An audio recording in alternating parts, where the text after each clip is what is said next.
Perancis, berapa ramai yang bermimpi nak tinggal kat sana? Mungkin ramai orang Malaysia pun pernah terfikir macam tu. Negara maju, gaji lebih tinggi dan dah tentu boleh tengok menara Eiffel bila-bila masa. Tapi semua benda indah yang kita bayangkan tentang negara tu rupanya tak sama bagi Mak Saleh ni. Ya, dia merupakan warga Perancis asli dan juga seorang Muslim. Dia buat satu keputusan yang memang gila, sanggup tinggalkan semua harta benda yang dia ada di sana semata-mata nak berpindah ke Malaysia. Dan sebab dia pindah ke Malaysia, buat ramai orang terkedu.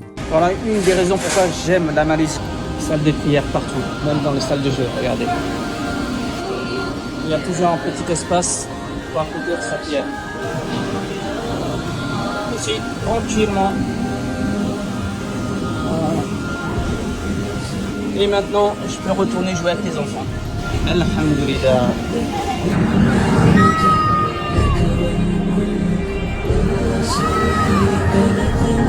Je vis en Malaisie et mon meilleur kiff, c'est de prendre la voiture, rouler, faire des rencontres et découvrir le pays, puis m'arrêter à la station d'essence, faire le plein à 50 centimes le litre. Quand tu viens de France, c'est le luxe. Je vis en Malaisie et le truc qui fait toute la différence avec la France, les salles de prière partout. Tu réfléchis même plus avant de sortir de chez toi, tu regardes même plus l'heure. Je vis en Malaisie et ce qui me manque le plus de la France, pour moi, pas grand chose, donc je vais répondre pour Asma. Pour elle, je pense que ça serait le froid, le fait de mettre son petit plaid, trouver chez Lidl et se balader chez Action.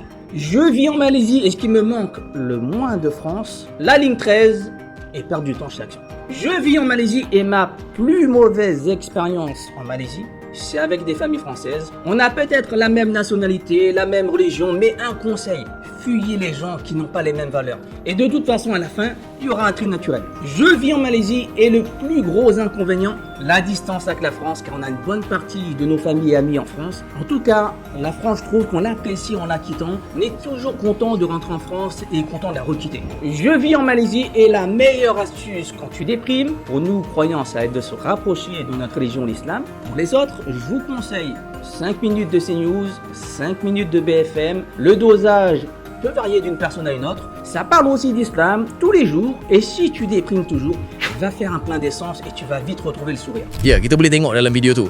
Secara keseluruhannya, agama menjadi salah satu sebab utama kenapa dia ambil keputusan untuk pindah ke Malaysia. Bagi dia, kehidupan kat Malaysia rasa lebih mudah dan lebih selesa. Surau ada merata-rata, siap ada dekat pusat permainan keluarga sekali. Kat Malaysia, dia boleh jalani kehidupan sebagai seorang Muslim dengan lebih tenang. Inilah antara kelebihan negara kita, di mana nilai-nilai Islam memang sebati dalam kehidupan seharian. Bagi dia, benda-benda kecil macam senang cari surau, dengar azan setiap hari, makanan halal yang mudah nak dapat dan suasana yang lebih menghormati cara hidup seorang Muslim, semua tu bagi dia ketenangan yang susah nak dirasa dekat Perancis. Sebab itulah dia rasa Malaysia lagi layak dipanggil rumah berbanding negara tempat dia dilahirkan. Bukan setakat mudah nak beribadah, dia juga kagum dengan kos sara hidup yang lebih berpatutan serta kemudahan kesihatan yang ada di negara kita. Je vais faire le tour de différents magasins ici en Malaisie et je vais vous partager quelques prix. Regardez-moi ça, c'est la folie.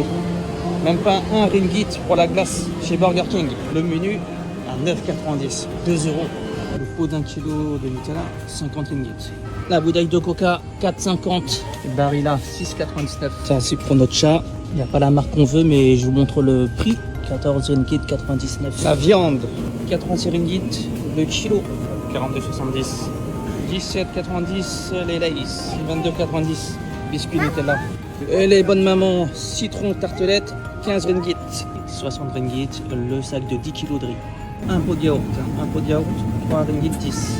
Une canette de coca, 20 ringgit. Red Bull, 7,50.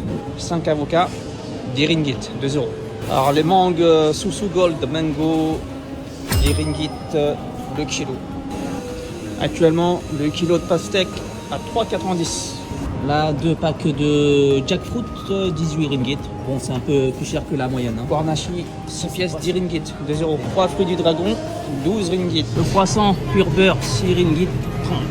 Un donut, 3 ringgit 10. Allez, je fais même ce genre de magasin, un peu comme les 7-Eleven. Alors, on va prendre comme référence la bouteille de Coca. 3 ringgit 50 la bouteille de Coca. Colibri 5,90. Bon, je sais pas ce que ça vaut. La bouteille d'Evian, elle fait mal. 8 ringgit 30 la bouteille d'Evian. Ça va encore, hein. Le Snickers 5,50. Les couches XXL 30 plus 6, 66,90. Alors en bonus, la Denza D9 Superbe voiture. Franchement, les voitures chinoises, c'est le futur, les gars. Voilà, différents prix en Malaisie. J'espère que ça va vous aider. C'est juste pour vous donner un ordre de prix. Bien sûr, il y a des produits qui sont moins chers dans d'autres magasins. Là, on a essayé de faire plusieurs magasins différents. Comme ça, vous aurez une vue globale.